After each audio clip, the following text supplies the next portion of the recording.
जय हिंद साथियों, कैसे हो? तो आज हम लोग स्टार्ट करने वाले हैं। जो विद्यार्थी बोर्ड एग्जाम का पेपर देने जा रहे हैं उनके लिए जो है आज का सेशन बहुत ज़्यादा इम्पोर्टेंट होने वाला है, क्योंकि आज हम लोग कक्षा 10 का साइंस का जो है मॉडल पेपर करने वाले हैं। अगर आप लोग इसको देख कर जाते हैं तो आपको ये आइडिया लग जाएगा कि प्रश्न कहाँ से और किस तरह से प्रश्न आपके एग्जाम में पूछे जाते हैं, और आप लोग बेहतरीन तरीके से हर एक प्रश्न को याद करके जो है एग्जाम में लिख पाएंगे। इसलिए जो है आप लोग इस पेपर को देखना आपके लिए बहुत ज़्यादा महत्वपूर्ण है। तो चलिए जो हम लोग इस क्लास को स्टार्ट करते हैं और बेहतरीन तरीके से हर एक प्रश्न का आंसर भी जानेंगे, और जो है आप लोग अपना पेपर भी देख लेंगे कि किस तरह से जो है आपका पेपर आता है। उसी तरह से आप लोग अपना पेपर जा करके देंगे और आसानी से जो है आप लोग अच्छा नंबर प्राप्त कर सकते हैं। तो चलिए जो है इस वीडियो को स्टार्ट करते हैं और बेहतरीन तरीके से हर एक प्रश्न का जो है आंसर जानते हैं। अगर आपको आंसर आएगा तो आप लोग हर एक प्रश्न का जो आंसर जो है कमेंट बॉक्स में बताते रहेंगे। तो चलिए देखते हैं क्वेश्चन नंबर 1। अगर आपको आंसर आएगा तो आप लोग हर एक प्रश्न का जो आंसर है कमेंट बॉक्स में बताते रहेंगे। तो यहाँ पर देखिए क्वेश्चन जो नंबर आएगा आपके सामने 1, और बताएंगे आप लोग क्वेश्चन नंबर 1 का जो है सही आंसर क्या होगा। जैसा कि प्यारे बच्चे आपको पता होना चाहिए कि जो आपका पेपर होगा कितने समय का होगा। तो यहाँ पर आप लोग देखेंगे साफ कर दिया गया है कि जो है आपका पेपर होगा 3 घंटा 15 मिनट का होगा, जिसमें जो है 15 मिनट जो है आपको प्रश्न पत्र पढ़ने का समय दिया गया है। ठीक है, उसके बाद यहाँ पर देखेंगे खंड आ और खंड वा में जो है आपका पेपर विभाजित रहेगा। ये सब तो आपको पता ही होगा। बाकी चलिए जो हम लोग खंड आ का 20 प्रश्न करते हैं, उसके बाद खंड वा का भी देखेंगे। तो यहाँ पर देखिए खंड आ जो है आपके सामने आ चुका है पहला क्वेश्चन, और बताएंगे आप लोग पहले क्वेश्चन का जो है सही आंसर क्या होगा। इस क्वेश्चन का जो है आंसर आपको जो है कहाँ पर करना रहेगा, OMR सीट पर भरना रहता है। ठीक है, तो यहाँ पर देखिए क्वेश्चन नंबर 1 क्या कह रहा है, बताएंगे इसका कौन सा जो है सही आंसर हो जाएगा। इसमें आपसे पूछा है निम्न में से कौन सा लेंस छोटे अक्षरों को पढ़ने के लिए उपयोग में लाना चाहिए। बताएंगे हम लोग जो है छोटे अक्षरों को नहीं पढ़ पाते हैं, अगर पढ़ना है तो कौन सा लेंस का जो है उपयोग करके हम लोग पढ़ने लायक प्राप्त कर सकते हैं कि में लाना चाहिए। बताएंगे आप लोग जल्दी से इसका कौन सा होगा सेंसर। तो बताएंगे 10 सेंटीमीटर क्या होगा फोकस दूरी वाला उत्तल लेंस होगा। क्या होगा 10 सेंटीमीटर फोकस दूरी वाला जो है उत्तल लेंस होगा, यानी कि आंसर यहाँ पर हो जाएगा आपका ए सही आंसर। तो इसको भी आप लोग हर एक प्रश्न को देखेंगे और बेहतरीन तरीके से याद करते हुए चलेंगे। बाकी अगला प्रश्न देखते हैं क्या है। तो अगला प्रश्न आया क्वेश्चन नंबर 2, और बताएंगे आप लोग क्वेश्चन नंबर 2 का सही आंसर क्या होगा। तो यहाँ पर देखिए क्वेश्चन नंबर 2 आपसे क्या कह रहा है, तारों के टिमटिमाने का कारण क्या है। यानी कि यहाँ पर जो आपसे पूछा है तारे टिमटिमाते क्यों हैं, इसका कारण पूछा है। तो बताएंगे प्रकाश का परिगणन ये तो नहीं है, प्रकाश का परावर्तन भी नहीं है, वायुमंडलीय अपवर्तन हो जाएगा बिल्कुल सही आंसर। ऐसे ही प्रश्न आपके एग्जाम में आते हैं तो इसको भी आप लोग देख लेंगे, यानी कि यहाँ पर कौन सा सही आंसर होगा, तो सी हो जाएगा बिल्कुल सही आंसर है। अब देखो क्वेश्चन नंबर 3 जो है आपके सामने है, इसका भी जल्दी से आप लोग जो है आंसर बता दो क्या होगा। तो यहाँ पर आप लोग देखेंगे उत्तल दर्पण द्वारा अनंत पर स्थित वस्तु का प्रतिबिंब होता है, ऐसा होता है वास्तविक और बड़ा होता है या आभासी छोटा होता है, आभासी बड़ा होता है या वास्तविक छोटा होता है। तो इसका आंसर जल्दी से आप लोग बता देंगे क्या होता है। उत्तर दर्पण की बात की गई ना, तो क्या होता है आभासी होगा और छोटा होगा। कैसा होगा आभासी होगा छोटा होगा। इसको भी जो है आप लोग याद कर लेंगे। उत्तर दर्पण रहेगा और अनंत पर जो वस्तु रखा रहेगा तो कैसा होगा आभासी रहेगा और छोटा रहेगा। ठीक है, बाकी 3 नंबर का प्रश्न हो चुका, आंसर उसका क्या आंसर बी होगा ना यहाँ पर बिल्कुल सही आंसर। तो मैंने बता दिया यहाँ पर तो है बी आंसर आपका सही आंसर है। अब देखते हैं अगला प्रश्न क्या। तो क्वेश्चन नंबर जो है 4 आएगा आपके सामने, और बताएंगे आप लोग क्वेश्चन नंबर 4 का सही आंसर क्या होगा। तो क्वेश्चन नंबर 4 आपसे कह रहा है, यहाँ पर देखेंगे श्वेत प्रकाश को प्रिज्म से गुजारने पर सबसे अधिक विचलन का रंग होता है, यानी कि कौन सा रंग जो है सबसे अधिक विचलन होता है। बताएंगे आप लोग पीला होता है या हरा होता है या नारंगी या नीला। तो बताएंगे आप लोग कौन सा रंग होता है, नीला होता है ना, बिल्कुल होता है नीला होता है, यानी कि 4 नंबर का आंसर हो जाएगा डी। क्या हो जाएगा 4 का ऑप्शन हो जाएगा डी, बिल्कुल सही आंसर है। तो इसको भी जो है आप लोग याद कर लेंगे। बाकी अगला प्रश्न देखते हैं क्वेश्चन नंबर क्या हमारा क्वेश्चन नंबर 5 है, और 5 का भी आंसर बता दो क्या होगा। ऐसा भी प्रश्न जो है आपके एग्जाम में आता है। तो 5 नंबर का प्रश्न देखो क्या कह रहा है, यहाँ पर देखेंगे कॉलम ए में से दी गई मात्रक को सुमेल जो है आपको करना है कि जो है कॉलम इधर ए दिया गया है इधर बी दिया गया है, मात्रक को जो है मिलान करना है। तो ओम का मात्रक क्या होता है? तो ओम का मात्रक पता होना चाहिए, क्या होता है भाई? ओम का तो प्रतिरोध होता है ना, बिल्कुल जो है ओम का मात्रक होता है प्रतिरोध हो जाएगा। बाकी वाट किसका बताएंगे? एम्पियर तो किसका है? एम्पियर विद्युत धारा का। किसका? एम्पियर जो है विद्युत धारा का है। अब मान लीजिए मुझको यही दो आ रहा है, तो कैसे आप लोग टिक करेंगे? देखिए किसमें जो है पहले का दूसरा गया है, किसमें जो है पहले का दूसरा गया है, तो ऑप्शन ए में ही दिख रहा है, तो आप लोग लगा देंगे ऑप्शन ए हो जाएगा बिल्कुल सही आंसर है। अब देख लीजिए वोल्ट का क्या होगा? तो वोल्ट का देखेंगे विभवांतर का। किसका है? वोल्ट जो है विभवांतर का। वाट किसका? वाट जो है विद्युत शक्ति का है। तो ऐसे आपको करना, याद भी कर लेना, ठीक है। कभी कभी इसका जो है ऑप्शन में दे देता है कि क्या गया कि ओम का मात्रक क्या है? ओम जो है किसका मात्रक है बताएंगे? प्रतिरोध का है। ऐसे आपको याद होना चाहिए, ठीक है, कौन सा सही आंसर है। तो क्वेश्चन नंबर 6 जो कह रहा है आर टू आर प्रतिरोधों के दो तारों को पहले श्रेणी क्रम तथा बाद में समांतर क्रम में जोड़ा जाता है। यदि दोनों दशाओं में जो है कुल प्रतिरोध जो है R1 और R2 है, तब कहा गया R1 बटे R2 क्या होगा? तो इसमें क्या करना है? सबसे पहले आप लोग श्रेणी क्रम निकाल लेंगे, तो जो भी आंसर आएगा बाद में समांतर क्रम इसी का निकाल लेंगे। जो आंसर आएगा उसको क्या करेंगे? R1 अपान R2 कर देंगे, तो हमारा जो है आंसर आ जाएगा। यहाँ पर जो आंसर आना चाहिए सी हो जाएगा, बिल्कुल जो है सी आंसर यहाँ पर आपका बिल्कुल सही आंसर है। इसको भी आप लोग देख लेंगे और लगा लेंगे। बाकी अगला प्रश्न देखते हैं क्या है। तो अगला प्रश्न आएगा क्वेश्चन नंबर 7 और बताएंगे क्वेश्चन नंबर जो है 7 इसका क्या हो जाएगा सही आंसर। तो यहाँ पर अगर आप लोग देखेंगे लिखा गया है चित्र में दर्शाए गए इलेक्ट्रॉन पर चुंबकीय क्षेत्र के लंबवत प्रवेश करने पर आरोपित बल की दिशा होगी। बल की दिशा कैसी होगी ही पूछा गया है। तो आप बताएंगे, देखेंगे कागज के तल के लंबवत ऊपर की ओर है ना, देखो ऊपर की ओर हो रहा है, तो क्या हो जाएगा? कागज की तल के लंबवत ऊपर की ओर होगा, यानी कि आंसर हो जाएगा आपका डी सही आंसर। अब देखिए अगला प्रश्न क्या बताएंगे आप लोग, अगले प्रश्न का क्या होगा सही आंसर। क्वेश्चन नंबर 7 तो हो चुका, 8 नंबर का प्रश्न जो है आपके सामने आ चुका है। बताएंगे क्वेश्चन नंबर 8 का जो है सही आंसर क्या होगा। इसमें कह रहा है प्रोपेनल में क्रियात्मक समूह है। प्रोपेनल में जो है क्रियात्मक समूह क्या है यही पूछा गया, तो बताएंगे आप लोग CHO है ना, बिल्कुल जो है CHO हो जाएगा आपका बिल्कुल सही आंसर, यानी कि आपका आंसर जो हो जाएगा ए हो जाएगा बिल्कुल सही। ये तो कीटोन का है भाई, ये ओइक अम्ल का है, ये अल का है यानी कि अल्कोहल का है ना, इसको भी आप लोग देख लेंगे। बाकी 9 नंबर प्रश्न देखो क्या कह रहा है। क्वेश्चन नंबर 9 यहाँ पर आपसे पूछा है उदासीन घोल का पीएच मान है।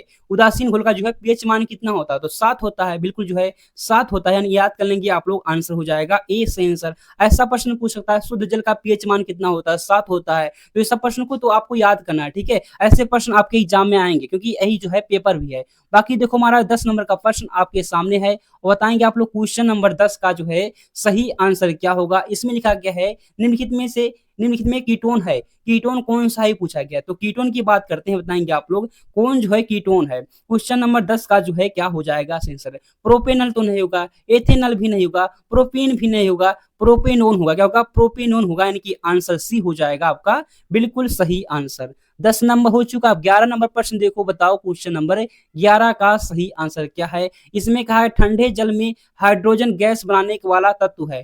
ठंडे जल में जो है कौन सा तत्व जो है हाइड्रोजन गैस बनाता है? तो पोटेशियम होता है, यानी कि ये के होता है, आपका हो जाएगा बिल्कुल सही आंसर, यानी कि आंसर हो जाएगा सी आपका सही आंसर। ऐसे अगला प्रश्न देखते हैं क्या है। अगला प्रश्न 12 नंबर का प्रश्न और बताएंगे आप लोग अगर पता है तो बताएंगे क्वेश्चन नंबर 12 का सही आंसर क्या है। इसमें कहा गया है कार्बोनेट अयस्क की सीमित वायु में उच्च ताप तक गर्म करके ऑक्साइड प्राप्त करने की क्रिया है क्या कहते हैं बताएंगे जल्दी से। क्या होता है भाई, इसका क्या हो जाएगा सही आंसर।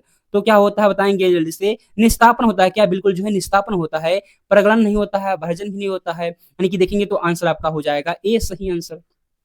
अगला प्रश्न देखते हैं, बताएंगे अगले प्रश्न का जो है कौन सा हो जाएगा सही आंसर। तो अगला प्रश्न आपके सामने आया क्वेश्चन नंबर 13 और बताएंगे जैसे क्वेश्चन नंबर 13 का सही आंसर क्या है। रासायनिक अभिक्रिया दिया गया यहाँ पर और कहा गया इसमें क्या हो रहा है। संयोजन अभिक्रिया है, विस्थापन अभिक्रिया है, अवघटन अभिक्रिया है, वह उभय अवघटन अभिक्रिया है। तो विस्थापन अभिक्रिया क्या होती है? एक तत्व को जो है दूसरा तत्व जो है क्या करता है? प्रतिस्थापित कर देता है। अधिक क्रियाशील वाला तत्व कम क्रियाशील तत्व को क्या करता है?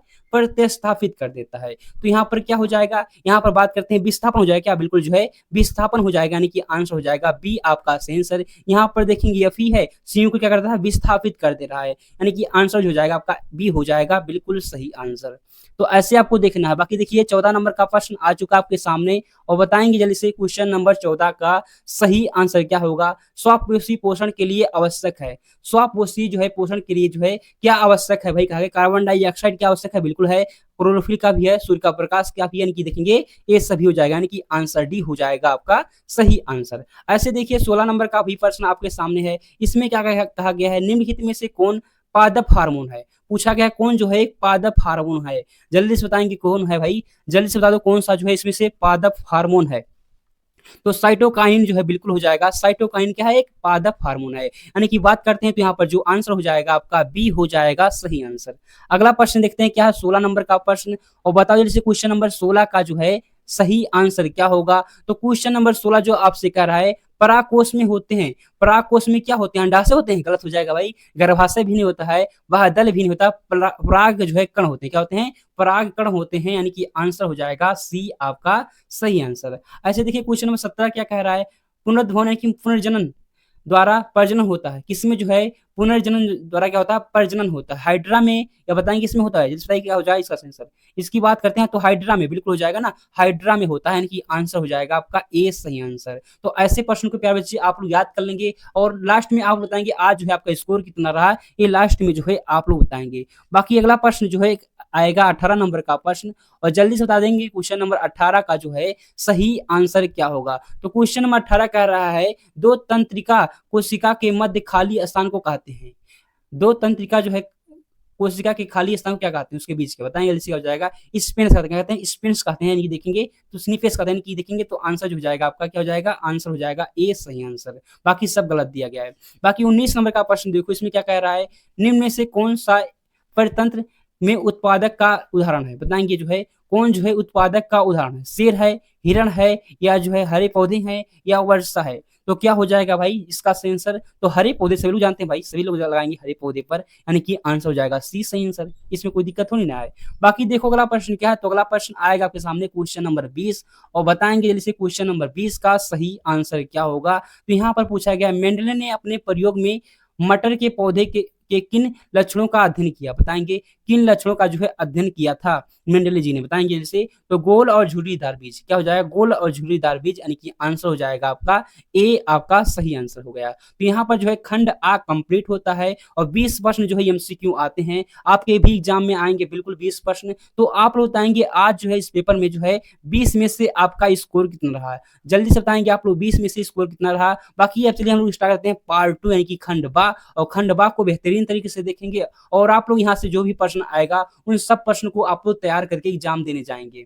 बाकी यहाँ पर देखिए अगला प्रश्न आ चुका खंड बा का पहला प्रश्न, यहाँ पर क्या पूछा गया है, प्रकाश के परिकरण के दो प्राकृतिक घटना बताइए, दो घटना आपको बताना परिकरण का, ठीक है। उसके बाद पूछा गया है दृष्टि, क्या पूछा गया दृष्टि दोष कितने प्रकार के होते हैं उनके नाम लिखिए, यानी कि दृष्टि दोष होते हैं कितने प्रकार के, दो प्रकार के होते हैं ना, एक होता है क्या होता है निकट दूर दृष्टि, एक होता है दूर, ये क्या होता है, और जो एक दूर होता है ना निकट और दूर होता है, याद कर लेंगे कोई दिक्कत हो नहीं ना है। बाकी अगला प्रश्न देखो क्या है, अगला प्रश्न आया क्वेश्चन नंबर 2 और बताएंगे 2 का क्या होगा। तो यहाँ पर जो आपसे पूछा क्या गया है भाई देख लो जल्दी से, क्वेश्चन नंबर 2 कह रहा है उत्तल दर्पण तथा उत्तल लेंस के दो उपयोग लिखिए, उपयोग आपको लिखना है जो कि 2 नंबर आपको मिल जाएगा, ठीक है। बाकी अगला प्रश्न देखो अवतल लेंस की किसी वस्तु का प्रतिबिंब बनाने की किरण आरेख बनाएगी, आपको यहाँ पर 2 नंबर मिल जाएगा, ठीक है। बाकी तीसरा नंबर जो प्रश्न पूछा है यहाँ से पूछा है, यहाँ पर देखेंगे किसी प्रतिरोधक में धारा प्रवाहित करने पर वोल्ट मीटर तथा अमीटर को कैसे जोड़ते हैं, बताएंगे आप लोग कैसे जोड़ते हैं। उसका जो है क्वेश्चन यहाँ पर 3 का जो है सेकंड है, ये सवाल पूछा गया, इसको भी आप लोग देख लेंगे। बाकी अगला प्रश्न देखते हैं क्या, क्वेश्चन नंबर 3 हो गया ना, 4 आ चुका, 4 में जो देखेंगे तो यहाँ पर जो है 4 का जो है 3 प्रश्न पूछा गया, कितना फर्स्ट सेकंड थर्ड, और जो पूछा गया यहाँ पर देखेंगे आप लोग क्वेश्चन को देख लेंगे, ठीक है। इन सब क्वेश्चन को आप लोग तैयार कर लेंगे। बाकी अगला प्रश्न देखते हैं क्या है, अगला प्रश्न जो है मान लीजिए देखिए यहाँ पर जो है इसको नहीं आता है, मान लीजिए तीनों आपको नहीं आता, ठीक है, तो यहाँ पर दिया गया है इसको करिए चाहे इसको करिए, मान लीजिए तीनों आपको नहीं आता ना, तो इनमें से आपको दोनों करना है, ठीक है, ये दोनों आप लोग कर लेंगे तो भी आपका हो जाएगा सही से, ठीक है। बाकी अगला प्रश्न देखते हैं क्या, क्वेश्चन नंबर क्या है 4 होगा, 4 तो होगा ना, 4 यानी कि 5 आ गया। क्वेश्चन नंबर 5 जो पूछा है केमिस्ट्री से प्रश्न पूछा गया है, तो यहाँ पर अगर आप लोग देखेंगे पूछा गया है निम्नलिखित यौगिक के आईपीओसी नाम लिखना है कि आईयूपीएसी नाम लिखना है आपको, ठीक है। तो यहाँ पर देखिए एसिटिलीन, एसिटिलीन का लिखना है, एसिटिक अम्ल का लिखना है। तो इसका क्या होता है भाई, एसिटिलीन का जो है आईयूपीएसी नेम क्या होता है बताएंगे, तो इसका होता है एथाइन, होता है क्या होता है एथाइन, आप लोग देख लेंगे एथाइन क्या होता है, एथाइन होता है, आप लोग को पता होना चाहिए। बाकी एसिटिक अम्ल का क्या होता है, एसिटिक अम्ल का होता है एथेनोइक अम्ल, क्या होता है एथेनोइक अम्ल होता है। इसको भी जो है आप लोग देख लेंगे और तैयार करके आप लोग जो है जाएंगे, क्योंकि यहाँ पर देखिए 2 नंबर का पूछा गया था एक एक, ठीक है। बाकी देखिए बी में पूछा गया है एथेनॉल के 2 रासायनिक अभिक्रिया के रासायनिक समीकरण लिखें, कि देखिए यहाँ पर जो है एथेनॉल के जो है 2 रासायनिक अभिक्रिया लिखना है, ठीक है। तो उसको भी जो है आप लोग लिख सकते हैं आसानी से। बाकी क्वेश्चन 6 देखिए यहाँ पर जो है दहन अभिक्रिया पूछा गया, बहुत बार पूछा गया। दहन अभिक्रिया हो गया, विस्थापन अभिक्रिया हो गया, प्रतिस्थापन अभिक्रिया हो गया, द्विविस्थापन अभिक्रिया हो गया, ये सब जो रिएक्शन होते हैं बहुत बार पूछे गए, ठीक है। उसका जो बी में पूछा गया यहाँ पर देखेंगे सक्रियता श्रेणी को समझाइए तथा इसका एक उपयोग लिखिए, ठीक है। ये भी जो है पूछा जाता है, बहुत बार पूछा गया, ठीक है। इन सब प्रश्नों को तो आपको तैयार करके जाना है। बाकी 7 नंबर प्रश्न देखेंगे तो यहाँ पर जो पूछा गया 7 नंबर का प्रश्न, अम्ल और क्षार से आप क्या समझते हैं, दैनिक जीवन में पीएच के 2 उपयोग लिखिए। यानी कि अम्ल और क्षार से आप क्या समझते हैं, अम्ल क्या होते हैं, क्षार क्या होते हैं, सब पता होना चाहिए। बाकी यहाँ पर देखिए व्यंजक चूर्ण प्राप्त करने की विधि, रासायनिक समीकरण तथा 2 उपयोग लिखिए, 3 नंबर जो है आपको मिलेगा, ठीक है। बाकी यहाँ पर आगे देखते हैं क्या है, तो आगे आ गया 7 नंबर का प्रश्न, यहाँ पर देखेंगे निम्नलिखित पर टिप्पणी लिखना है, मिशेल संसारण और देखेंगे कार्बन की सर्वतोमुखी प्रकृति आपको जो है लिखना है, ठीक है। ये जो है आपको लिखना, मान लीजिए तीनों आपको, ये दोनों नहीं आता तो तीनों आप लिख देंगे तो भी जो है आपको नंबर मिल जाएगा, ठीक है। बाकी अगला प्रश्न देखते हैं इस पेपर के अंतर्गत। 7 नंबर तो हो चुका, 8 नंबर का प्रश्न, कायिक प्रवर्धन क्या है ये पूछा गया है, उसका जो है चित्र सहित जो है आपको वर्णन करना है, ठीक है। बाकी 9 नंबर का प्रश्न देख लेंगे तो यहाँ पर पूछा गया, इन सब प्रश्न को तो आप लोग तैयार करके जाएंगे, ठीक है, क्योंकि ये सब प्रश्न जो है बहुत बार पूछे गए हैं, बहुत ज्यादा इंपॉर्टेंट प्रश्न है, इसलिए इन सब प्रश्न को तो आपको याद करके ही जाना है, ठीक है। बाकी देखिए 10 नंबर जो पूछा गया है, ओजोन परत क्या है, पृथ्वी के लिए इसका महत्व पर प्रकाश डालिए। ओजोन परत जो है क्या है, इसके बारे में जो है आपको लिखना है। बस आगे देखते हैं 11 नंबर का जो प्रश्न पूछा गया आपसे, तो 11 नंबर का प्रश्न अगर आप लोग देखेंगे तो पूछा गया है लिंग निर्धारण पूछा गया है, टिप्पणी लिखना आपको बाकी मेंडले का नियम जो है आपको इस पर भी टिप्पणी लिखना है, ठीक है। बाकी यहाँ पर देखेंगे मान लीजिए दोनों आपको नहीं आता तो इसको लिख देंगे तो आपको नंबर मिल जाएगा 6 नंबर, ठीक है। उसके बाद आगे देखते हैं क्या, तो आगे आपके यहाँ पर जो है पेपर खत्म हुआ, इतना ही प्रश्न जो है आपको पूछा था है। इन सब प्रश्नों को आप लोग तैयार करके जाएंगे, क्योंकि ये सब प्रश्न जो है बहुत ज्यादा इंपॉर्टेंट है। बाकी आज की क्लास में बस इतना ही, मिलते हैं अगले क्लास में, तब तक के लिए जय हिंद जय भारत।